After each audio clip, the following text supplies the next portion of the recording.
Здравствуйте, меня зовут Бархатова Екатерина, я специалист линии консультаций фирмы Камин.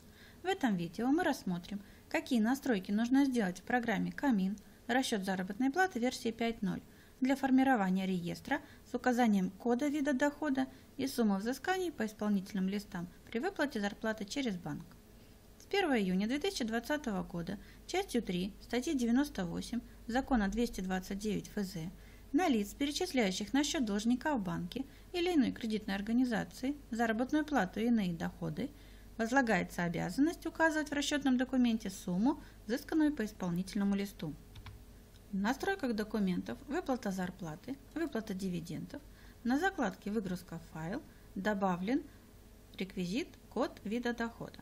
По умолчанию код вида дохода устанавливается часто используемым кодом равным единице, но его можно изменить на нужные значения 1, 2, 3 не заполнено.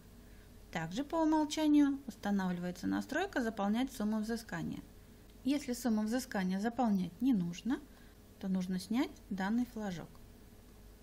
Настройка активна при установленном флажочке «Выплата через банк». После заполнения сотрудников колонка в табличной части «Взысканная сумма» будет заполнена суммой удержания по исполнительному листу за период выплаты. Информация предназначена для заполнения в файлах реестров на перечисление заработной платы. При выплате начислений с кодами вида дохода неравным единице необходимо сформировать отдельные выплаты и вручную указать соответствующий вид дохода. Обратите внимание, для некоторых банков нужно сделать дополнительные настройки, выбрать версию формата банка, в том числе для формата банка Сбербанк XML. Для этого в настройках формата банка нужно указать версию формата выгрузки 3.6.